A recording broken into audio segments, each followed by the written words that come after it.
Hello. Good evening, everybody. My name is Shubham Jagdish and welcome back to the channel.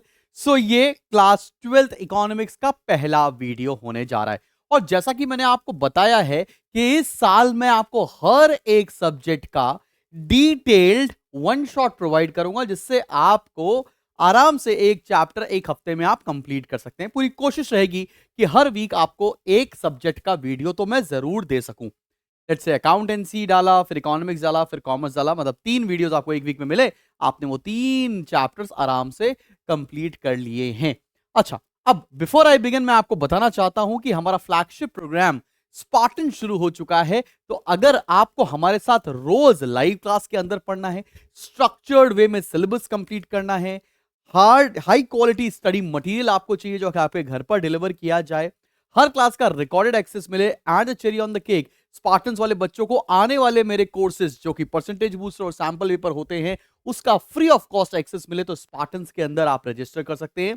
Fees मात्र 10,000 rupees होने वाली है जिसके अंदर आपको ये 3 किताबें और 2 माइंड मैप मैं घर पर डिलीवर करवाऊंगा और इसकी क्लासेस चलती हैं मंडे से Friday 5 PM to 7 PM।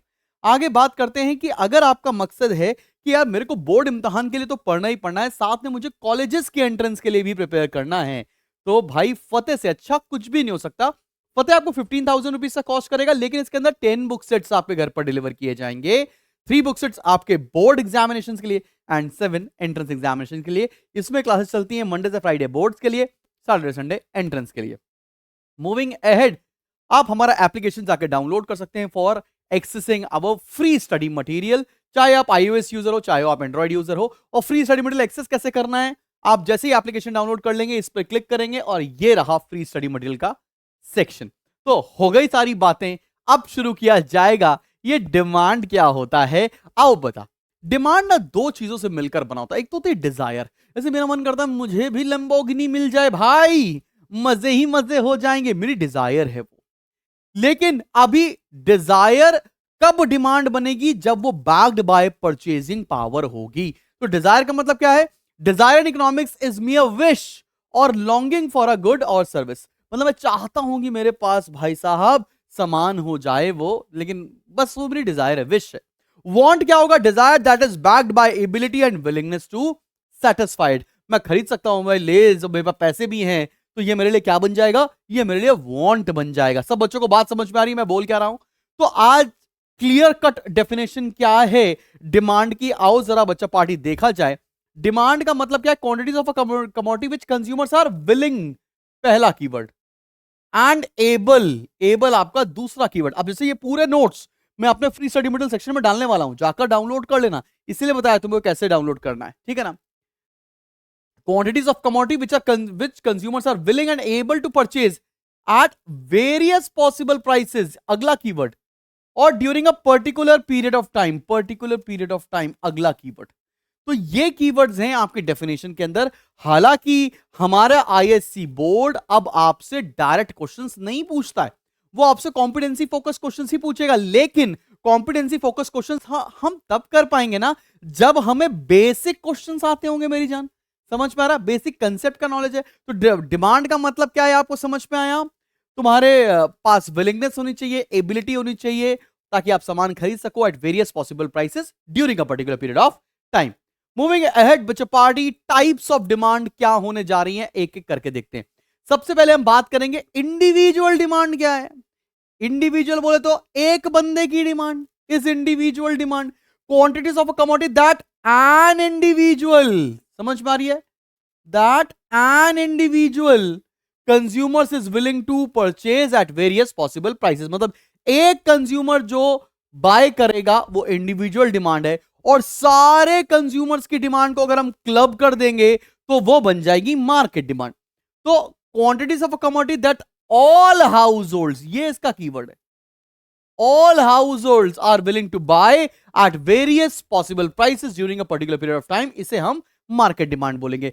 Individual demand आसान भाषा में एक बंदे की डिमांड, मार्केट डिमांड मतलब सारे बंदों की डिमांड को आपने ऐड कर दिया तो मार्केट डिमांड बन जाएगी। अब एक टर्म होता है एग्जैक्ट और एक टर्म होता है एक्सपोस्ट। एग्जैक्ट का मतलब क्या है, एग्जैक्ट का मतलब होता है मेरी जान डिजायर्ड। क्या होता है, डिजायर्ड। और एक्सपोज का मतलब क्या होता है? एक्सपोज का मतलब होता है बच्चा एक्चुअल। डिजायर्ड का मतलब क्या है? मैं चाहता हूं कि मेरे पास मर्सिडीज हो, ये मेरी डिजायर्ड है, मतलब मेरी एग्जैक्ट डिमांड है। मेरे पास एक्चुअल में फॉर्च्यूनर है, तो वो मेरी एक्चुअल मतलब एक्सपोज्ड डिमांड है। बात समझ पा रही मैं क्या बोलना चाहता हूं? Amount of goods consumers are willing to buy, मतलब डिजायर है to buy during a particular period of time, उसे हम एग्जैक्ट या डिजायर डिमांड बोलेंगे। Quantities of commodity consumers actually buy या एक्चुअली परचेज, जो सच में खरीदा जा रहा है, वो एक्सपोज्ड डिमांड होने वाला है। सब बच्चे की बात समझ में आ रही है? अब हम बात करते हैं बच्चा पार्टी, ये जॉइंट डिमांड क्या होता है? जॉइंट डिमांड का मतलब है ऐसे दो प्रोडक्ट जो साथ में इस्तेमाल किए जाएंगे, जैसे फोन और चार्जर। ये क्या है? Joint demand. कार और पेट्रोल जॉइंट डिमांड, इनको कॉम्प्लीमेंट्री गुड्स भी बोलते हैं। मतलब डिमांड ऑफ टू और more goods which are use jointly और यूज टुगेदर, जो एक साथ इस्तेमाल किया जाएगा, उसको हम लोग जॉइंट डिमांड बोलेंगे। अब डिराइव डिमांड का मतलब क्या है? एक चीज की जरूरत थी जिसकी वजह से दूसरे प्रोडक्ट की डिमांड अराइज हो जाए। अभी घर बनाना है, मेरे पास ब्रिक्स हैं, सीमेंट की डिमांड आ गई, स्टील की डिमांड आ गई, ठीक है ना? तो एक सामान को बनाए, हाउस बनाना है, ब्रिक्स की डिमांड आ रही है, ब्रिक्स चाहिए तो साथ में सीमेंट भी चाहिए। तो तुमको समझ में आ रहा है डिराइव डिमांड का मतलब क्या है? Demand for a commodity arises because of demand of some other commodity, ठीक है ना? एक सामान बना रहे हो, दूसरे सामान की डिमांड आ जाएगी, इसे डिराइव्ड डिमांड बोलेंगे। अगला क्या है बच्चा पाड़ी? Composite demand. मतलब कहने का मतलब क्या? वो प्रोडक्ट जिनके मल्टीपल यूजेस होते हैं, जैसे स्टील यूटेंसिल्स बनाने के भी काम आ रहा है और कंस्ट्रक्शंस के लिए भी काम आ रहा है। इलेक्ट्रिसिटी बत्ती जलाने के लिए भी काम आ रहा है, एसी चलाने के लिए भी काम आ रहा है। तो ऐसी प्रोडक्ट जिनके मल्टीपल यूज होंगे, उसकी डिमांड को अपन लोग कॉम्पोजिट डिमांड कहते हैं। यहां तक बात समझ में आ गई सब बच्चा पार्टी को? चले अब अगले टॉपिक पे बढ़ा जाए, which is determinants of demand. चलिए शुरू करते हैं। यार ये डिटर्मिनेंट्स ऑफ डिमांड होता क्या है? आसान भाषा में बताऊं तो डिटर्मिनेंट्स का मतलब वो सारे फैक्टर्स जो डायरेक्टली या इनडायरेक्टली हमारी डिमांड को इफेक्ट करते हैं। डिमांड को इफेक्ट करते हैं मतलब या तो डिमांड को इंक्रीज करेंगे या डिमांड को डिक्रीज करने वाले। तो वो सारे फैक्टर जिनसे मेरी डिमांड इफेक्टेड रहेगी, उसको हम लोग डिटर्मिनेंट्स की कैटेगरी के अंदर डालते हैं, जिसका सबसे पहला पॉइंट है प्राइस ऑफ द कमोडिटी। अब तुम नॉर्मल तरीके से सोचो, अगर प्राइस बढ़ेगा भी किसी भी कमोडिटी का, तो उसकी डिमांड कम होने वाली है। सिमिलरली प्राइस कम होता है तो उसकी डिमांड बढ़ जाएगी। यूं तो इसको लॉ ऑफ डिमांड ही को बोलते हैं, इसको हम आगे डिटेल में पढ़ने वाले। तो तुमको यह समझ में आ रहा है कि प्राइस से हमारी जो कमोडिटी, हमारे जो गुड्स हैं, वो कैसे रिलेटेड हैं? इनवर्सली रिलेटेड होते हैं। क्लियर है कि नहीं क्लियर है? एक शेड्यूल भी दिखाऊं, यहां पर प्राइस है, यहां पर क्वांटिटी डिमांडेड। लेट से प्राइस 100 है, डिमांड 500 है, प्राइस फॉल हो गया, डिमांड लेट से 1000 हो गई। है कि नहीं है? बात सबको समझ में आ रही है? तो this is what is price of the commodity acted as a determinant of demand. सब बच्चों को समझ में आया? प्राइस बढ़ेगा, डिमांड कम होगी, प्राइस कम होगा, डिमांड बढ़ने वाली है। इसको आप सेंटेंस में लिख के आ सकते हैं, काम बन जाएगा। Again there will never be a direct question asked from this particular chapter और from any chapter for that matter. तो तुम्हें बहुत डिटेल में, बहुत अच्छे से, बहुत प्यार से समझना है। और ऐसा नहीं करना है कि भैया कोई एक टॉपिक, जैसे कि लेट्स से डिटर्मिनेंट्स आपके बुक में 10 दे रखे हैं, आपने कोई 4 पढ़ लिया, कोई 5 पढ़ लिया, ऐसा नहीं। आपको हर एक चीज के बारे में पता होना चाहिए, कुछ भी नहीं छोड़ना है, एक एक लाइन पढ़नी है अपनी फ्रैंक बुक की, ठीक है ना? ये आईएससी बोर्ड है, यहां पर चीजें डिफिकल्ट आ रही हैं पेपर में। ना यकीन हो तो अपने सीनियर से पूछ लो कि उनका इकोनॉमिक्स का पेपर कैसा हुआ है, वो तुम्हें बता देंगे दिल का हाल क्या है, ठीक है? चल भाई, अब हम बढ़ते हैं अगले टॉपिक की तरफ, अगले डिटर्मिनेंट की तरफ। रादर ये है income of the consumer. Income Gandhi ji कैसे रिलेटेड हैं?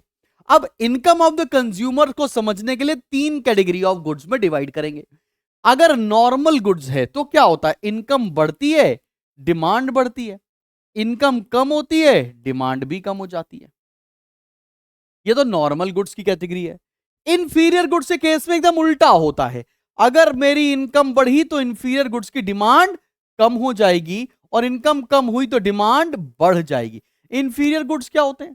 वैसे तो एक रिलेटिव कॉन्सेप्ट है, कोई एक एब्सोल्यूट चीज नहीं है। इंफीरियर गुड्स का मतलब क्या है? पहले तुम गरीब थे, तुम फुटपाथ से कपड़े खरीदते थे, मंगल बाजार से, बुद्ध बाजार से कपड़े खरीदते थे, वो जो लोकल स्ट्रीट शॉप्स लगती हैं।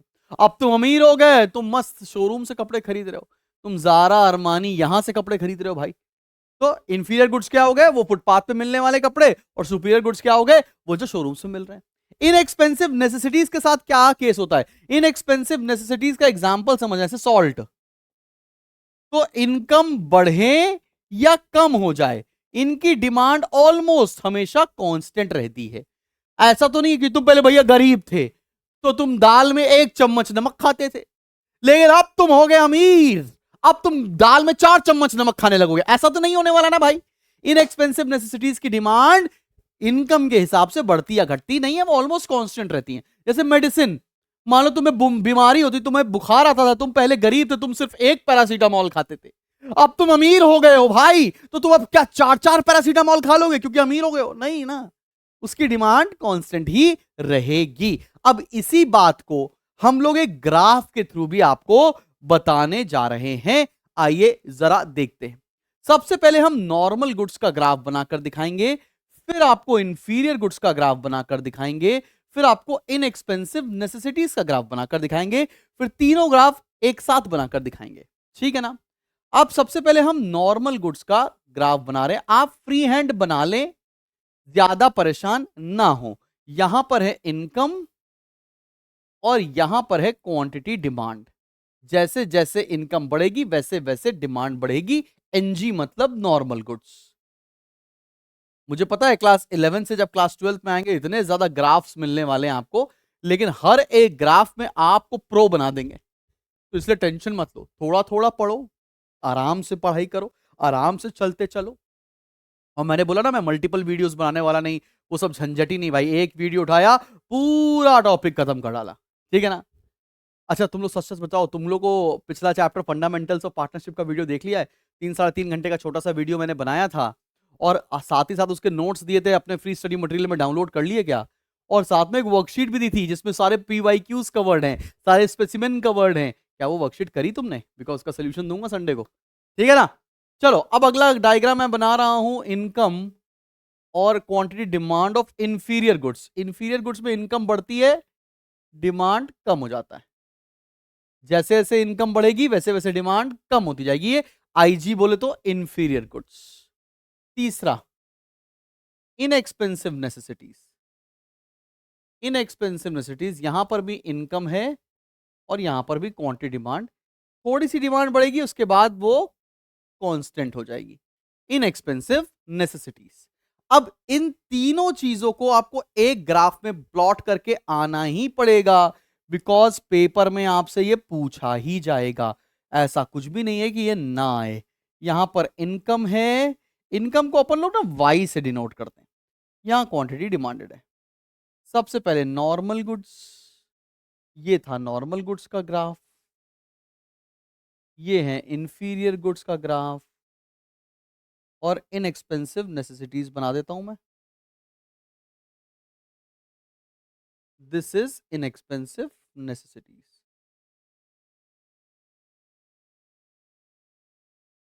ठीक है ना भाई?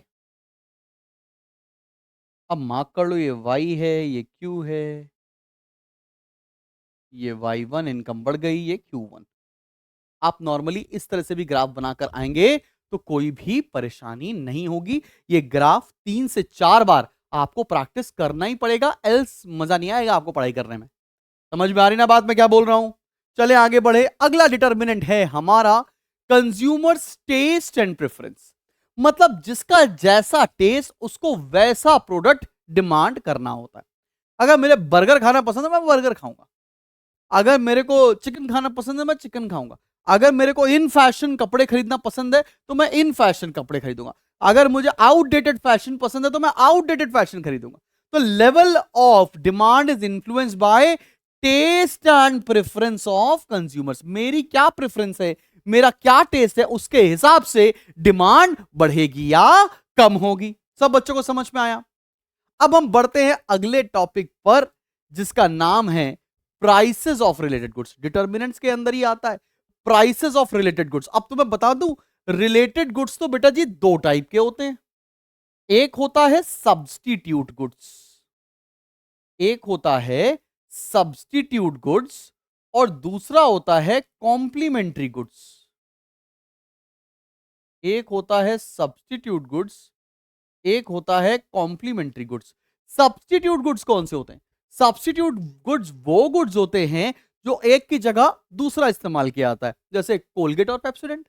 और कॉम्प्लीमेंट्री गुड्स कौन से गुड्स होते हैं? जो एक साथ इस्तेमाल किए जाते हैं, जैसे कि कार एंड पेट्रोल। इसी का फर्दर क्लासिफिकेशन मैंने अगले पेज पर आपको दिखाया है। सब्स्टिट्यूट गुड्स देखो यहां पे फोन है, आईफोन, सैमसंग, ठीक है ना। कॉम्प्लीमेंट्री गुड्स ब्रेड, बटर, जो एक साथ इस्तेमाल किया जा रहा है। तो goods which satisfy same types of needs and hence can be used in place of one another, इसको सब्स्टिट्यूट बोलते हैं। और कॉम्प्लीमेंट्री किसको बोलते हैं? Which are used together. सब बच्चों को यहां तक बात समझ में आई? अब मैं इसका ग्राफ बनाकर आपको दिखा रहा हूं, which is again a very very very important thing. अब तुम जरा सब्स्टिट्यूट का ग्राफ देखो कैसा बनेगा। सब्स्टिट्यूट गुड्स, अब बहुत सारे बच्चे हो सकता है सीबीएसई टीचर से ये पर्टिकुलर चैप्टर पढ़ रहे हो, या सीबीएसई टीचर से पढ़ने के बाद मेरे से पढ़ रहे हो। आईएससी में ग्राफ डिफरेंट हैं और उसके बेसिस पर आपको एनालाइज किया जाएगा। इसलिए प्लीज एक विनम्र निवेदन है कि जब भी आप किसी भी शिक्षक से पढ़ें, किसी भी टीचर से पढ़ें, तो ये चेक कर लें कि वो किस बोर्ड के हिसाब से पढ़ाते हैं। ठीक है, मैं आपको डेडिकेटेड आईएससी पढ़ा रहा हूं। अगर कोई सीबीएसई वाला बच्चा ये वीडियो देख रहा है तो मैं बोलूंगा मत देखो बेटा, तुम्हारे बोर्ड में थोड़ी सारी चीजें डिफरेंट होने वाली हैं। चले बढ़ा जाए। अब मैं तुम्हें ग्राफ बनाता हूं और बताना तुम्हें समझ में आ रहा है कि नहीं आ रहा है। X axis origin, Y axis. यहां पे लेट से ले लिया हमने प्राइस ऑफ पेप्सोडेंट, और मैंने यहां ले लिया डिमांड ऑफ कोलगेट। अब तुम मुझे बताओ एक चीज, मेरे को एक चीज बताओ, अगर पेप्सोडेंट के प्राइस बढ़ेंगे, price of Pepsodent will increase, then demand of Colgate क्या होगा? Will also increase. Because Pepsodent अगर महंगा हो गया मेरे भाई, तो सब लोग कोशिश यही करेंगे ना कि हम क्या खरीदने लग जाएं, हम कोलगेट कंज्यूम करने लग जाएं। तो इसका ग्राफ कैसा बनेगा भाई? Let's say price of Pepsodent पहले पी था, फिर प्राइस ऑफ पेप्सोडेंट P1 हो गया। डिमांड ऑफ कोलगेट पहले Q था, लेकिन क्योंकि ये महंगा हो गया इसलिए Q1 हो गया। तो पहला पॉइंट तो ये आ गया मेरे भाई, दूसरा पॉइंट तो ये आ गया मेरे भाई। अगर इसको प्लॉट कर दूं मैं, तो ये डिमांड कर्व बन रहा है। It is an upward sloping demand curve. और ये डिमांड कर्व किस केस में आएगा? सब्स्टिट्यूट गुड्स के केस में आएगा कि भाई अगर पेप्सोडेंट महंगा हो रहा है तो कोलगेट की डिमांड बढ़ेगी। कॉन्वर्सली भी हो सकता है, पेप्सोडेंट सस्ता हो रहा है तो कोलगेट की डिमांड कम होने वाली है। So this is what is substitute good all about. उसका ग्राफ कैसा है? अब हम जरा कॉम्प्लीमेंट्री में भी यही केस देख लें तो तुम्हें यह भी समझ में आ जाएगा भाई। कॉम्प्लीमेंट्री गुड्स का एग्जांपल मैंने आपको दिया, कार और पेट्रोल। आओ इसका भी ग्राफ बनाते हैं बेटा, ठीक है ना। यहां पर लेट से प्राइस ऑफ पेट्रोल है और यहां पर डिमांड फॉर कार्स है, डिमांड फॉर कार्स है। अगर पेट्रोल का प्राइस महंगा हो गया, P से P डैश हो गया, पेट्रोल महंगा हो गया, तो अगर मैं बोलूं पेट्रोल महंगा हो रहा है, पेट्रोल महंगा हो रहा है, तो कार की डिमांड कम हो जाएगी। पेट्रोल महंगा हो जाएगा तो लोग क्या सोचेंगे, भाई हटाओ कार कौन लेगा। तो कार की डिमांड लेट से पहले Q थी तो अब Q1 हो जाएगी। तो इसका ग्राफ कैसा बनेगा? पहला पॉइंट तो ये हो गया और दूसरा पॉइंट बेटा जी ये हो गया। तो कुछ ग्राफ हमारा ऐसा नहीं बन रहा है। और ये ग्राफ कैसा बना? ये ग्राफ बनाया हमने कॉम्प्लीमेंट्री गुड्स का। तुम मेरे साथ साथ ये नोट्स बनाते चलो, और जैसे ही मैं ग्राफ बनाऊं वीडियो पॉज कर लिया करो, मेरे बनाने के बाद तुम भी जरूर से बनाओ बेटा, ऐसा ना हो जाए पीछे छूट जाओ फालतू के फालतू। क्लियर है कि नहीं क्लियर? सब बच्चों को ये बात यहां तक आंखों के रास्ते दिल में उतर रही है कि सब्स्टिट्यूट गुड्स क्या होता है? कॉम्प्लीमेंट्री गुड्स क्या होता है, आपस में रिलेशनशिप क्या है, और ग्राफ कैसे बनेंगे। चलो भाई अगले पॉइंट पर आते हैं, कंज्यूमर्स एक्सपेक्टेशन। कंज्यूमर्स का एक्सपेक्टेशन क्या है, if consumer expect a rise in price of a commodity in near future then today demand will rise. अगर हमें लग रहा है कि यार, अभी तुमने थोड़े दिन पहले ही देखा होगा, ईरान वॉर चल रही थी और लोग सोच रहे थे पेट्रोल महंगा हो जाएगा, जाकर पेट्रोल पंप पर लाइन लग गई, लोग अपने कार्स में बाइक्स में पेट्रोल डालने लग गए, ठीक है ना। अगर लोगों को लगता है कि फ्यूचर में प्राइस बढ़ने वाले हैं तो आज की डेट में डिमांड बढ़ जाएगी, और अगर फ्यूचर में लगता है लोगों को सामान सस्ता हो जाएगा, आज डिमांड कम हो जाएगी। अगला पॉइंट क्या है, कंज्यूमर क्रेडिट फैसिलिटी। अगर इजी क्रेडिट फैसिलिटी मिली है, अगर दुकान में लिखा है कृपया उधार ना मांगे, हमने खुद लोन ले रखा है, अगर भाई साहब ऐसा है कि क्रेडिट फैसिलिटी इजीली अवेलेबल नहीं है तो डिमांड कम हो जाएगी। उधार, अगर लोन इजीली नहीं मिलता तो डिमांड कम हो जाएगी। अगर लोन इजीली अवेलेबल होने वाला है, क्रेडिट फैसिलिटी बड़ी अच्छी अवेलेबल है, consumers are able to get credit facility, then demand will rise and vice versa. अगर आप आईफोन खरीदने जाओ, आईफोन की दुकान वाला बोला, अरे भाई साहब पैसे देने की क्या जरूरत है, ईएमआई करा लो साहब, तुमको क्या मिल गया, इजीली क्रेडिट फैसिलिटी मिल गई, तुम्हारी डिमांड बढ़ जाएगी। क्लियर है कि नहीं क्लियर, सब बच्चों को बात समझ में आ रहा है। अब आते हैं अगले टॉपिक पर जिसका नाम है डिमॉन्स्ट्रेशन इफेक्ट। डिमॉन्स्ट्रेशन इफेक्ट को मैं क्या बोलता हूं, देखा देखी करना। तुम्हारे दोस्त ने आईफोन लिया, तुम अगले दिन आईफोन लेकर चले आए, तुम भले अपनी एक किडनी मार्केट में बेच आए हो, ठीक है, मस्ती मजाक अलग से। तो ये क्या होता है, copying the consumption pattern of others, दूसरे का स्टाइल कॉपी करना। वो क्या है, अरे ऐसे बहुत सारे टीचर्स भी कॉपी कर रहे हैं बढ़िया बढ़िया, ठीक है ना। हम कोई रील बनाएंगे वही छाप लेंगे, हम कोई कंटेंट बनाएंगे वही छाप लेंगे, हम कोई पीपीटी बनाएंगे वही छाप लेंगे, तो चलता है भाई। हमारी वजह से दूसरे की अगर दुकानदारी चली, चलने तो क्या दिक्कत, कोई गलत नहीं। तो वो क्या कर रहे हैं, डिमॉन्स्ट्रेशन इफेक्ट कर रहे हैं। डिमॉन्स्ट्रेशन इफेक्ट का मतलब क्या होता है, tendency of a person to copy the consumption style of other person like friends, relatives etcetera. जो दूसरा कर रहा है वही तुम भी करने लग जा रहे हो। अब आगे बढ़ते हैं, size and composition of population. Size का मतलब क्या होता है, कितनी पॉपुलेशन है। अगर पॉपुलेशन बढ़ेगी, पॉपुलेशन को अपन लोग एन से दिखाते हैं, तो डिमांड भी बढ़ेगा, और अगर बेटा जी पॉपुलेशन कम हुई तो डिमांड भी कम हो जाएगा। अब कॉम्पोजिशन ऑफ पॉपुलेशन का मतलब क्या है, कितने बच्चे हैं, कितने अडल्ट हैं, कितने बुढ़े हैं। तो जिस तरह का कॉम्पोजिशन होगा उस तरह के प्रोडक्ट की डिमांड होगी। जैसे बच्चे हैं तो टॉयज की डिमांड, अडल्ट लोग हैं तो कपड़े की, मोटरसाइकिल की, इन सब की डिमांड, और बुढ़े लोग रह रहे हैं अगर कहीं पर तो मेडिसिन मेडिसिन की डिमांड होगी। क्या ये बात तो मैं समझा पा रहा हूं मैं, क्लियर है कि नहीं क्लियर। अगला पॉइंट, डिस्ट्रीब्यूशन ऑफ इनकम। अगर इक्वल इनकम वाले लोग रह रहे हैं तो उस केस में या उस जगह पर कैसे गुड्स की डिमांड होगी, नेसेसरी गुड्स की डिमांड। और अगर अनइक्वल इनकम वाले लोग रह रहे हैं तो वहां पर लग्जरीज की डिमांड होगी। भाई देखो ये क्या है, अनइक्वल लेवल ऑफ इनकम, तो यहां इस तरह की मार्केट में कैसी डिमांड होगी, लग्जरी की डिमांड होगी। जहां पर सब एक जैसे लोग रह रहे हैं वहां पर नेसेसरी गुड्स की डिमांड होगी। सिमिलरली क्लाइमेटिक फैक्टर्स, अगर समर्स चल रहे हैं तो किस तरह के प्रोडक्ट्स की डिमांड होगी, जो समर्स में यूज होते हैं, एसी, कूलर, फैंस एटसेट्रा। और अगर सिमिलरली विंटर्स चल रहे हैं तो विंटर वाले प्रोडक्ट, हीटर्स, गीजर्स, इन सब की डिमांड होगी ना। बात समझ में आ रही है तुमको। डिपेंडिंग अपॉन द क्लाइमेट जो प्रोडक्ट है मार्केट में वो चेंज होता रहता है। अब गवर्नमेंट पॉलिसी की भी बात कर लेते हैं। अगर टैक्स बढ़ गया, सरकार ने जीएसटी बढ़ा दिया, तो सामान महंगा हो जाएगा, जिसके एवज में डिमांड कम होने वाली है। और अगर सरकार ने किसी भी प्रोडक्ट पर टैक्स कम कर दिया तो उसकी डिमांड बढ़ जाएगी। सिमिलरली क्या होता है, गवर्नमेंट भी तो एक्सपेंडिचर करती है। लेट्स से गवर्नमेंट रोड्स बना रही है, ब्रिजेस बना रही है, डैम्स। अभी लखनऊ से कानपुर में हमारे बहुत बेहतरीन सा एक्सप्रेसवे बन रहा है, जिसकी अभी उद्घाटन थोड़े दिन में होने वाला है।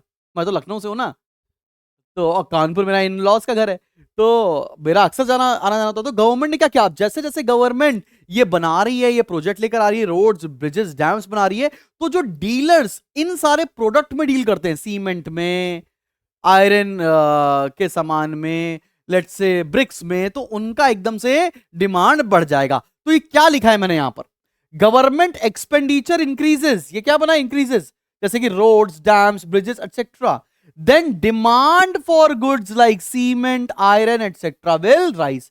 अगर गवर्नमेंट कोई प्रोजेक्ट ला रही है तो उस प्रोजेक्ट में लगने वाले रॉ मटेरियल्स की डिमांड ऑटोमेटिकली बढ़ जाएगी, बिकॉज उसकी नीड है गवर्नमेंट को। क्या बात समझ में आ रही है बेटा जी? तो अब हम बढ़ते हैं, इसी जो डिटर्मिनेंट्स था ना, इस डिटर्मिनेंट को अगर मैं एक फंक्शन की तरीके से लिख दूं, ये फंक्शन क्या होता है? मतलब dn इज इक्वल्स टू, लिख लो मेरे साथ, dn is equals to function of all the determinants, मतलब price of commodity, let's say price of related goods, taste, income etcetera. मतलब कहना क्या चाहते हैं? Relationship between demand for a product and its various determinants. अगर demand को और उसके डिटर्मिनेंट्स को एक फंक्शनल रिलेशनशिप के हिसाब से लिख दिया जाएगा तो उसको डिमांड फंक्शन कहा जाएगा। अगर तुमसे डिमांड फंक्शन पूछा जाता है तो उसका मतलब यही है कि तुम्हें डिटर्मिनेंट्स के बारे में बताना होगा। क्लियर है कि नहीं क्लियर बच्चों पहाड़ी? चले बढ़े आगे और अगले खूबसूरत से टॉपिक की तरफ आ जाए जिसका नाम है law of demand. Law of demand का मतलब क्या है? लॉ ऑफ डिमांड का मतलब सिंपल सा है मालिक, अगर प्राइस बढ़ेगा तो डिमांड कम होगी, प्राइस कम होगा डिमांड बढ़ जाएगी। सिंपल सी बात है। तो यहां क्या लिखा है? The law of demand states that other things remaining same. ये जो अदर थिंग्स रिमेनिंग सेम है ना, इसको एक सिट्रस पेरिबस के नाम से जानते हैं। कमेंट सेक्शन में लिखकर बताना कि तुम्हें पता है कि नहीं। Other things remaining same, the quantity demanded of a commodity increases when its price falls. मतलब क्वांटिटी की डिमांड बढ़ेगी जब प्राइस कम होगा, एंड वाइस वर्सा, मतलब जब प्राइस बढ़ेगा तो डिमांड फॉल हो जाने वाली है, जो मैंने यहां पर आपको लिखकर बताया है। अब जरा इसको हम लोग समझते हैं, और याद रखना एक बात और, जब भी लॉ पूछा जाएगा ना तो आप हमेशा मेंशन करोगे स्टेटमेंट ऑफ लॉ। क्या मेंशन करोगे मेरे भाई? Statement of law. तो जो तुमने ये लिखा है इसको हम क्या बोलते हैं? स्टेटमेंट ऑफ लॉ बोलते हैं। अब हर लॉ किसी ना किसी अजम्पशन के ऊपर बेस्ड होता है। तो अजम्पशन क्या है यहां पर? There should be no change in income of the consumer. Consumers की इनकम में कोई चेंज नहीं होना चाहिए, कंज्यूमर के टेस्ट एंड प्रेफरेंस में कोई चेंज नहीं होना चाहिए, रिलेटेड गुड्स के प्राइसेस में कुछ चेंज नहीं होना चाहिए, और इनकम डिस्ट्रीब्यूशन में भी कोई चेंज नहीं होना चाहिए। कहने का मतलब है सिर्फ प्राइस में चेंज हो सकता है, बाकी सारे जो डिटर्मिनेंट्स तुमने पढ़े हैं उनका कांस्टेंट या सेम होना अनिवार्य है लॉ ऑफ डिमांड को एक्टिव करने के लिए। ठीक है ना? अब हम लॉ ऑफ डिमांड के हिसाब से आपको इंडिविजुअल डिमांड शेड्यूल और मार्केट डिमांड शेड्यूल बनाकर दिखाने जा रहे हैं। इंडिविजुअल डिमांड शेड्यूल समझ लो, या यहां पर प्राइस है और लेट्स से मैंने बोल दिया यहां पे क्वांटिटी डिमांडेड ऑफ ए, कोई कंज्यूमर ए है, प्राइस लेट्स से 100 पर था 500, प्राइस फॉल हो गया, डिमांड हो गई 1000। ये लॉ ऑफ डिमांड को फॉलो करता है, कोई दिक्कत वाली बात नहीं। ये एक इंडिविजुअल कंज्यूमर की डिमांड है इसलिए इसको इंडिविजुअल डिमांड बोला। मार्केट डिमांड क्या होगा? लेट्स से प्राइस दे रखा है आपको, फिर क्वांटिटी डिमांडेड ऑफ ए दे रखा है, क्वांटिटी डिमांडेड ऑफ बी दे रखा है, तो मार्केट डिमांड क्या हो जाएगा? Demand of A plus demand of B. Clear है कि नहीं क्लियर बेटा जी? ये बात समझ में आ रही है? लेट्स से प्राइस 100 है फिर 50, पहले ए की डिमांड 500 थी फिर 1000 हो गई। लेट्स से इनकी डिमांड पहले 1000 थी अब 2000 होगी बी की डिमांड। तो मार्केट डिमांड कैसे होने वाली है? ऐड कर देंगे 100 प्लस 1000 1500, और 1000 प्लस 2000 इज 3000। अब अगर इन्हीं बात को हम एक कर्व के थ्रू दिखा दें तो इसको बोलेंगे हम लोग डिमांड कर्व। चलो मेरे साथ साथ बनाओ, बहुत सिंपल सा है और मैं तुम्हें प्लॉट करके भी दिखाऊंगा बेटा जी। बहुत सिंपल सी चीज है, यहां पर प्राइस, यहां पर क्वांटिटी डिमांड। प्राइस पहले था 100, सॉरी प्राइस है हमारा 50 और 100, पहले 50 आता है ना। डिमांड है मेरी 500 और 1000। तो पहले बताओ 100 पर 500 मतलब पहला जो पॉइंट आएगा वो ये आएगा, फिर 50 पर 1000 हो गई, ये आएगा। मतलब डिमांड कर्व जो मेरा बनेगा वो कुछ ऐसा बनेगा। डिमांड कर्व को इसीलिए हम लोग डाउनवर्ड स्लोपिंग कर्व बोलते हैं, डिमांड कर्व को इसीलिए नेगेटिवली स्लोपिंग कर्व बोलते हैं। बोलते हैं कि डिमांड अगर फॉल कर रही है, मतलब डिमांड अगर डाउनवर्ड स्लोपिंग है, इसका मतलब डिमांड इंक्रीज कर रही है। अब हम मार्केट डिमांड कैसे बनाएंगे? हमें 3 ग्राफ बनाना पड़ेगा। सबसे पहले तो हमें ए का ग्राफ बनाना पड़ेगा, फिर बी का ग्राफ बनाना पड़ेगा और फिर लास्ट में हम मार्केट डिमांड का ग्राफ बनाएंगे। कोई दिक्कत वाली बात नहीं, बड़ा सिंपल सी चीज है, बन जाएगा। ठीक है ना भाई, चलें देखा जाए। यहां पर क्या है, प्राइस और यहां quantity demand of A. Similarly यहां पर price quantity demand of B. Similarly यहां पर प्राइस और quantity demand of A plus B, बोले तो मार्केट डिमांड।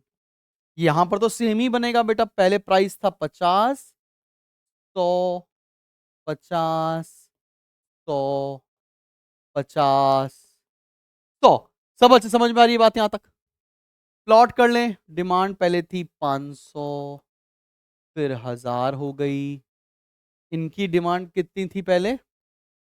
1000 और 2000। इनकी डिमांड थी पहले 1000, फिर 2000 हो गई। इनकी डिमांड थी 1500, फिर 3000 हो गई। चलो प्लॉट कर लेते हैं, फटाफट से प्लॉट करें इसको। तो पहले 100 पे 500 पॉइंट, ये 500 पे 1000, दूसरा पॉइंट ये, इसको जोड़ दिया and this is the demand curve. Similarly पहला पॉइंट कितना हो जाएगा, ये पहला पॉइंट, ये दूसरा पॉइंट ये, इसको जोड़ दिया, this is demand curve. Demand curve of a है, ये डिमांड कर्व ऑफ बी है। फिर हम क्या बनाने आ रहे हैं, मार्केट डिमांड। पहला पॉइंट यहां, दूसरा पॉइंट यहां, आपने प्लॉट कर दिया, ये डिमांड बनी ए प्लस बी की, इसको मार्केट डिमांड कहेंगे। ग्राफ बड़े इंपॉर्टेंट है, तो बार बार बार बार बार बार आपको प्रैक्टिस करना पड़ेगा। अब हम बात किस बारे में करने जा रहे हैं, जो कि हमारा अगला टॉपिक होने जा रहा है, इसका नाम है reasons for downward slope of demand curve.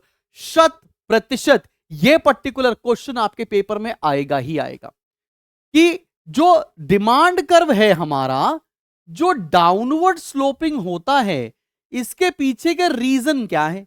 और हमें पता है डिमांड कर्व डाउनवर्ड स्लोपिंग होता है, इसका मतलब डिमांड बढ़ रही है। अब डिमांड बढ़ती क्यों है, उसके पीछे क्या क्या रीजन है, उसके बारे में पढ़ ले, बिकॉज ये टॉपिक आएगा ही आएगा। पहला पॉइंट पढ़ते हैं, law of diminishing marginal utility. तुम्हें पता है वैसे तो ये टॉपिक तुम्हें डिटेल में मैं चैप्टर नंबर 3 में पढ़ाऊंगा, जब कंज्यूमर बिहेवियर पढ़ाऊंगा, जो अगला चैप्टर है। लेकिन फिर भी तुम्हें एक बात बता देते हैं कि law of diminishing marginal utility बोलता है कि जैसे जैसे मैं कोई भी कमोडिटी को कंज्यूम करता जाऊंगा, वैसे वैसे मेरा जो सेटिस्फैक्शन लेवल है वो कम होता चला जाएगा। तो एक इंसान जब पता है कि अगर मैं लगातार कंज्यूम कर रहा हूं और मेरा सेटिस्फैक्शन गिर रहा है, तो वो इंसान प्रोडक्ट खरीदेगा ही क्यों? वो इंसान प्रोडक्ट इसलिए खरीदेगा क्योंकि वो प्रोडक्ट मार्केट में सस्ता हो रहा है, इसलिए वो खरीदता चला जाएगा, बिकॉज वो प्रोडक्ट का प्राइस कम हो रहा है।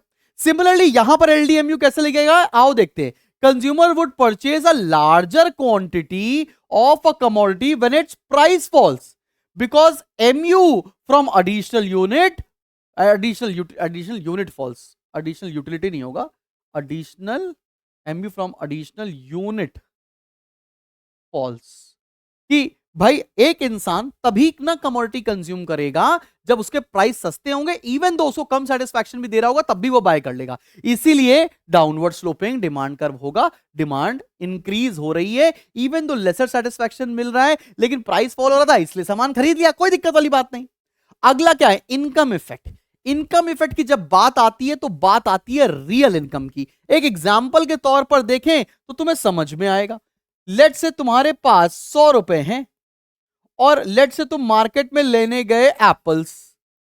पहले एप्पल आता था 100 रुपीज केजी, तो तुम 100 रुपए में कितने केजी खरीद के लाते थे? 1 केजी ही एप्पल खरीद के लाते थे। अभी मान लो एप्पल का रेट हो गया है 50 रुपीज केजी, तो अब तुम 100 रुपए में कितने केजी एप्पल खरीदोगे? 2 केजी।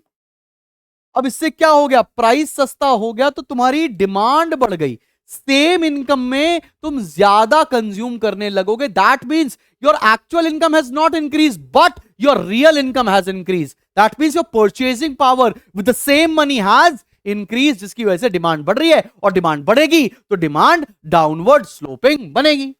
समझ में आ रही है? Change in demand on account of change in real income resulting from change in its price of a commodity, इसको बोलेंगे हम लोग इनकम इफेक्ट। चलें बढ़े जाए, आगे बढ़ते हैं, सब्स्टिट्यूशन इफेक्ट के ऊपर आते हैं। सब्स्टिट्यूशन इफेक्ट क्या होता है? Effect that change in relative price of substitute goods has on quantity demanded. अब मान लो मैं अभी तक कोलगेट कंज्यूम कर रहा था, लेकिन मार्केट में पेप्सोडेंट महंगा होने लग गया। जब मार्केट में पेप्सोडेंट महंगा होने लगेगा तो अभी तक जो पेप्सोडेंट कंज्यूम कर रहे थे वो धीरे धीरे कोलगेट की तरफ शिफ्ट हो जाएंगे और कोलगेट की डिमांड बढ़ जाएगी, और कोलगेट की डिमांड बढ़ गई तो downward sloping of demand curve होगा। अब एग्जांपल देखना, मैंने लिखा है price of Pepsodent rises then demand for Colgate increases. इससे क्या हो गया, इसको क्या बोला गया, सब्स्टिट्यूशन इफेक्ट। अब तुम्हारे पास यहीं पर होमवर्क दे रहा हूं, तुम्हें कमेंट सेक्शन में लिखकर बताना है ये प्राइस इफेक्ट क्या होता है।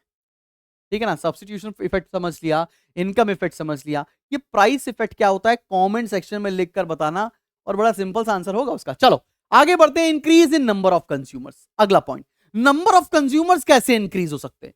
भाई देखो, आज की डेट में आईफोन आता है लेट से 1.5 लाख रुपए का, और 1.5 लाख रुपए सब देने वाले नहीं है।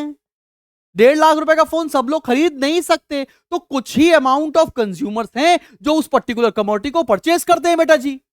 लेकिन मान लो धीरे धीरे आईफोन ने 1.5 लाख से प्राइस हटाकर 30,000 कर दिया, तो वो लोग जो अभी तक आईफोन नहीं कंज्यूम कर पा रहे थे, धीरे धीरे वो कंज्यूम करने लग जाएंगे, बिकॉज उनकी परचेजिंग पावर के अंदर आ जाएगी और एकदम से नंबर ऑफ कंज्यूमर्स बढ़ जाएंगे। नंबर ऑफ कंज्यूमर्स बढ़ेंगे तो डिमांड बढ़ेगी, डिमांड बढ़ेगी तो डिमांड डाउनवर्ड स्लोप होगी। यही लिखा है, when price of a commodity falls then many new consumers will start purchasing the commodity, hence demand will increase। सब बच्चों को बात समझ में आया कि increase in number of consumers क्या होता है। अब आते हैं several uses of a commodity. बड़ा अच्छा एग्जांपल है, मैं बताता हूं। लेट्स से एग्जांपल लिखवाता हूं तुम्हें यहां पर, इलेक्ट्रिसिटी। अगर मान लो इलेक्ट्रिसिटी का प्राइस कम हो जाए, सस्ती हो जाए इलेक्ट्रिसिटी, तो तुम इलेक्ट्रिसिटी का इस्तेमाल बहुत सारी चीजों में करने लगोगे। तुम मस्त एसी चलाओगे, तुम खाना बनाओगे, कुकिंग भी करने लगोगे, तुम उसके साथ साथ ना जाने एटसेट्रा एटसेट्रा बहुत सारे काम करने लगोगे। मतलब कोई ऐसा प्रोडक्ट जिसके मल्टीपल यूज होते हैं और उनका अगर प्राइस फॉल हो जाए तो एकदम से उसकी डिमांड बढ़ जाती है, क्योंकि वो प्रोडक्ट कई सारी चीजों में इस्तेमाल होने लगेगा। ऑन द कॉन्ट्ररी, अगर उसका प्राइस बढ़ जाए तो उसकी डिमांड फॉल हो जाएगी। ये बहुत इंपॉर्टेंट पॉइंट है। When price of these commodities which have multiple uses falls, then demand will rise.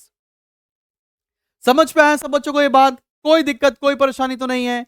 अगले टॉपिक पर बढ़ जाएं। अब हम बढ़ने जा रहे हैं मेरी जान, एक्सेप्शंस ऑफ द लॉ। ये एक्सेप्शन क्या होता है, पहले तो मेरे को ये समझने की जरूरत है। एक्सेप्शन मतलब समथिंग जो लॉ को फॉलो ना करे। लॉ ऑफ डिमांड क्या बोलता है? लॉ ऑफ डिमांड क्या बोलता है? लॉ ऑफ डिमांड बोलता है प्राइस बढ़ेगा, डिमांड कम हो जाएगी, प्राइस कम होगा, डिमांड बढ़ जाएगी। इसका उल्टा होता है एक्सेप्शंस ऑफ लॉ। एक्सेप्शन मतलब प्राइस बढ़े, क्या हो गया भाई, प्राइस बढ़े डिमांड भी बढ़ जाए, प्राइस बढ़े डिमांड भी बढ़े, प्राइस कम हो डिमांड भी कम हो जाए। इसका उल्टा तो यही हुआ। अब तुम्हें सोचना है क्या ऐसा होता है? रियलिटी में ये चीज एग्जिस्ट करती है? हां जी करती है। कैसे एग्जिस्ट करती है, आओ जरा समझने की कोशिश करते हैं। पहला पॉइंट, गिफन गुड्स। भाई एक इकोनॉमिस्ट हुआ करते थे जिनका नाम था सर रॉबर्ट गिफन। उन्हीं के नाम पर ये गिफन गुड्स बनाया गया, जिसको हम लोग गिफन पैराडॉक्स के नाम से भी जानते हैं। एक इकोनॉमिस्ट है जिनका नाम क्या है, सर रॉबर्ट गिफन। अब सर रॉबर्ट गिफन ने एक एग्जांपल लिया कि यूके या यूएसए के कुछ लेबर्स थे, वहां खाने में दो चीजें खाते थे, मीट खाते थे, ब्रेड। अगर इंडिया में हम उसको कंपेयर कर लें तो रोटी और सब्जी खाते थे। अब आपको पता है रोटी और सब्जी में सब्जी एक प्रीमियम प्रोडक्ट है और रोटी एक इंफीरियर प्रोडक्ट है। लेकिन इंसान का पेट किससे भरता है? रोटी से ज्यादा भरता है, सब्जी से कम भरता है। अब हुआ क्या, रोटी के भी प्राइस और सब्जी के भी प्राइस दोनों बढ़ने लग गए। जब दोनों महंगे होने लगे तो वहां के लेबर ने सोचा, हे भगवान, अब दोनों के प्राइस बढ़ रहे, मेरा पेट तो सिर्फ और सिर्फ रोटी से ही बढ़ेगा। तो उन्होंने रोटी की डिमांड बढ़ा दी। सिमिलरली सर रॉबर्ट गिफिन ने ब्रेड और मीट का एग्जांपल दिया था, ब्रेड और मीट दोनों महंगे होने लगे तो वहां के लेबर्स ने ब्रेड का कंजम्पशन बढ़ा लिया, which was against law of demand. Bread एक इंफीरियर प्रोडक्ट था, वो महंगा हो रहा था और उसकी डिमांड भी बढ़ने लग गई। तो दी those inferior goods on which consumer spends large part of his income and demand for which falls with fall in its price and rises with rise in its price। अब हम बात करते हैं अगले पॉइंट की, articles of snob appeal. Snob appeals को बोलते हैं कंस्पिक्वस कंजम्पशन, मतलब ऐसा प्रोडक्ट जो स्टेटस के लिए, दिखाने के लिए खरीदा जाता है, ठीक है ना, उसको बोलते हैं हम लोग आर्टिकल्स ऑफ स्नॉब अपील। जैसे मर्सिडीज एग्जांपल के तौर पे, मैं हमेशा लड़कियों का एग्जांपल देता, आज लड़कों को बता रहा हूं भाई, मर्सिडीज खरीदी है, जितनी महंगी है उतनी बढ़िया है, क्योंकि जितनी महंगी कार लेंगे उतने ज्यादा रिलेटिव्स वालों की दिक्कत होगी, बढ़ेगी। पता नहीं कुछ और ही बोलने जा रहा था मैं तो भाई, समझ में आ रहा है तुमको क्या बता रहा हूं? तो आर्टिकल्स ऑफ स्नॉब अपील का मतलब क्या हो रहा है बेटा जी? आर्टिकल्स ऑफ स्नॉब अपील का मतलब है कि जितना महंगा गुड होगा उसकी डिमांड उतनी ज्यादा होगी, जितना सस्ता गुड होगा उसकी उतनी ही डिमांड कम होने वाली है। Law of demand does not apply to the goods which are purchase for status symbol. जैसे ज्वेलरी, अभी ज्वेलरी अगर मैं अपनी वाइफ को लेकर जाऊं मार्केट में, मैं बोलूं 10 लाख वाली ज्वेलरी पसंद है कि 15 लाख वाली, आंख बंद करके बोल देगी 15 लाख वाली। क्यों? क्योंकि महंगा है, बढ़िया है, दिखाने के काम आएगा मालिक। समझ में आ रहा है कि नहीं आ रहा तुमको? चले अगले पॉइंट पर आया जाए। अगला पॉइंट है इमरजेंसी, वॉर हो गया, कोविड फैल गया, वहां पर लॉ ऑफ डिमांड नहीं चलता है, ठीक है ना। अब तुम बता, ऊपर से रॉकेट जा रहे हैं, वहां पर पानी बेचने वाला आया, तुमने बोला भाई साहब पानी कितने का है, उसने बोला 100 रुपए का बोतल, तुम एक बोलोगे सर ठीक ठीक लगाओ ना, 20 की आती है बोतल। अरे नहीं भाई, इमरजेंसी है, वॉर चल रही है भाई साहब, वहां पर लॉ ऑफ डिमांड अप्लाई नहीं होता है। अगला क्वालिटी प्राइस रिलेशनशिप, ये नैनो के साथ हुआ।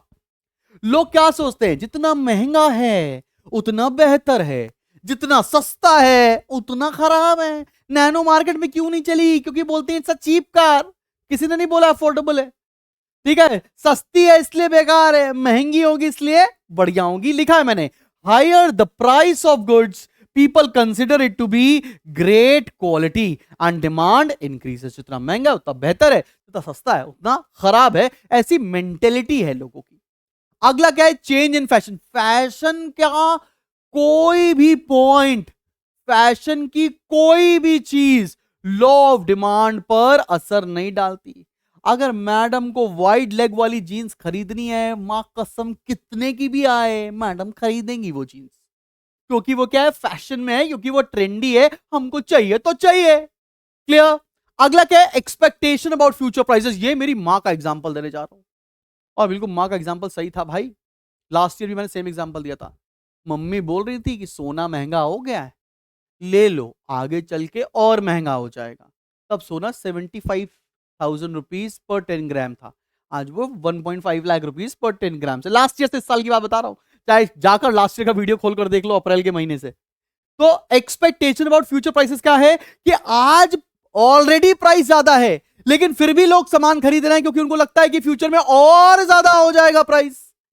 क्लियर है कि नहीं clear? If in future price will rise more than today, then demand will rise. अगर आज लोग ये एज्यूम कर रहे हैं कि कल और प्राइस बढ़ जाएगा, इसलिए आज बढ़े हुए प्राइस पर भी लोग सामान खरीद लेंगे। उसका जीता जाता एग्जाम्पल आपके सामने गोल्ड होने वाला है।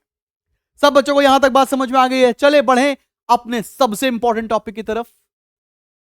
चलो बच्चे पार्टी, अब बढ़ते हैं अपने last leg of this particular chapter के ऊपर। हम बात करने जा रहे हैं change in quantity demand.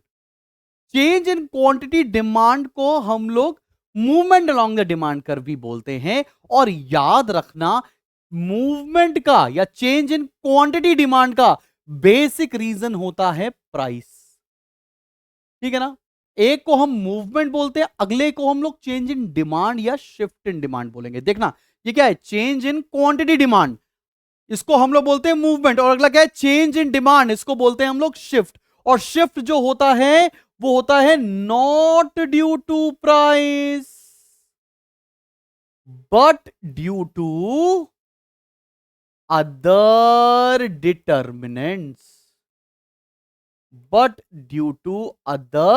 Determinants. मतलब कहने का मतलब क्या है कि जो चेंज इन क्वांटिटी डिमांड है वो प्राइस की वजह से होगा, मूवमेंट जो है वो प्राइस की वजह से होगा, और जो शिफ्ट हो रहा है वो प्राइस की वजह से नहीं होगा, वो other determinants, taste, income, fashion, इन सब की वजह से होगा। अब मूवमेंट के दो टाइप हैं। पहला है एक्सपेंशन। एक्सपेंशन का मतलब होता है डिमांड का बढ़ना, और दूसरा होता है कॉन्ट्रैक्शन। कॉन्ट्रैक्शन मतलब होता है डिमांड का कम होना, और दोनों के पीछे रीजन क्या है? प्राइस। अब बात समझो, यहां प्राइस है, यहां क्वांटिटी डिमांड है। प्राइस पहले 100 था, डिमांड 500 थी, प्राइस फॉल हो गया, डिमांड बढ़ गई। जो डिमांड बढ़ी इसको हम लोग बोलते हैं एक्सपेंशन। इसे क्या बोलते हैं? एक्सपेंशन। ये प्राइस, यहां पर क्वांटिटी डिमांड, जो ये डिमांड बढ़ी है, एक्सपेंशन हमेशा डाउनवर्ड स्लोपिंग होता है। सिमिलरली कॉन्ट्रैक्शन क्या हो जाएगा? कॉन्ट्रैक्शन मतलब डिमांड का कम होना। पहले 50 पर 1000 होता था, अब प्राइस बढ़ गया तो डिमांड हमारी कॉन्ट्रैक्ट हो गई। कॉन्ट्रैक्ट मतलब डिमांड हमारी कम हो जाएगी। तो कॉन्ट्रैक्शन जो होता है बच्चा पार्टी, वो हमेशा अपवर्ड स्लोपिंग होता है। ये डिमांड कर्व बनाया, कॉन्ट्रैक्शन हमेशा अपवर्ड स्लोपिंग होगा, एक्सपेंशन हमेशा डाउनवर्ड स्लोपिंग होगा। और एक्सपेंशन और कॉन्ट्रैक्शन दोनों के पीछे जिम्मेदारी प्राइस की है, अदर डिटर्मिनेंट्स की नहीं। लेकिन जैसे ही हम लोग शिफ्ट के ऊपर आएंगे, शिफ्ट में तो मेजर रीजन क्या है? वो नॉट ड्यू टू प्राइस है, but due to other factors. अब इंक्रीज इन डिमांड क्या होता है? इंक्रीज इन डिमांड को हम लोग राइटवर्ड शिफ्ट भी बोलते हैं। क्या बोलते हैं बेटा? राइटवर्ड शिफ्ट मतलब डिमांड का बढ़ना। और डिक्रीज इन डिमांड को हम लोग क्या बोलते हैं बेटा जी? लेफ्टवर्ड शिफ्ट मतलब डिमांड का कम होना। ठीक है, अब मैं इंक्रीज और डिक्रीज का तुम्हें ग्राफ बनाकर दिखाऊं। ये ग्राफ बहुत इंपॉर्टेंट है और आपकी जिंदगी भर काम आएंगे, बोर्ड्स में तो आने ही वाले हैं। प्राइस देखो कांस्टेंट है, यहां पर प्राइस है, यहां पर क्वांटिटी डिमांड हम ले रहे हैं, यहां प्राइस है, यहां पर डिमांड अपन ले रहे हैं। बात देखना बेटा, पहले हमारी डिमांड लेट से ये क्यू थी, क्यू, ये डिमांड कर्व थी। अब डिमांड मेरी राइटवर्ड शिफ्ट हो गई। राइटवर्ड शिफ्ट हो गई मतलब मेरी डिमांड बढ़ गई, क्यू से लेट से क्यू डैश हो गई, राइट साइड इंक्रीज हो गई। अब इसके पीछे बहुत सारे रीजन हो सकते हैं। हो सकता है मेरी इनकम बढ़ गई हो सकता है गवर्नमेंट की कोई पॉलिसी चेंज हो गई हो सकता है पॉपुलेशन बढ़ गई हो, कोई भी रीजन हो सकता है राइटवर्ड शिफ्ट का। राइटवर्ड शिफ्ट का मतलब क्या होता है? डिमांड का बढ़ना। और सिमिलरली लेफ्टवर्ड शिफ्ट में क्या होगा मेरे भाई? लेफ्टवर्ड शिफ्ट में क्या होगा? प्राइस और यहां पर डिमांड। ये प्राइस है, प्राइस कांस्टेंट है। पहले डिमांड ये थी डी, ये क्यू था। अब मेरी डिमांड कम हो गई, इसके पीछे बहुत सारे रीजन हो सकते हैं। ले सकते हैं इनकम कम हो जाना, कंज्यूमर्स का पॉपुलेशन कम हो जाना, टेस्ट चेंज हो जाना। बात समझ में आ रही है? तो rightward shift increase in demand, demand बढ़ेगी। Leftward shift decrease in demand, demand कम हो जाएगी। So this brings to the conclusion of this particular chapter. तो यहां पर आपका demand that is chapter number 2 finish होता है। 1 is not there in the syllabus of ISC. तो भाई स्पार्टन्स में एनरोल कर सकते हो या फतेह में एनरोल कर सकते हो। ये दोनों ही कोर्सेज आपका वेट कर रहे हैं, जिसमें मैं और मेरी टीम पूरी दिलो जान से आपको पढ़ाएंगे, और आपके बोर्ड्स में 90% प्लस मार्क्स लाने का जो सपना है वो सपना नहीं रहेगा, वो एम होगा हमारा। साथ ही साथ आपको कोई दिक्कत लगती है, कोई परेशानी लगती है, तो हमारी हेल्पलाइन नंबर पे फोन करें। ये नोट्स जाकर डाउनलोड कर लें, हमारे फ्री स्टडी मटेरियल सेक्शन से ये डाउनलोड हो जाएगा। तो देरी किस बात की है, जाओ एप्लीकेशन डाउनलोड करो और ये पूरी पीपीटी आप डाउनलोड कर सकते हैं। अब तो मेरे को कमेंट सेक्शन में ये बताओ, क्या तुम्हें डिमांड चैप्टर के सारे पीवाईक्यूज, सारे स्पेसिमेन क्वेश्चन एक जगह पर चाहिए? अगर तुम लोग कमेंट करोगे तो मैं वो भी वर्कशीट आपके लिए जरूर बनाऊंगा। God bless you, till then keep smiling and keep learning.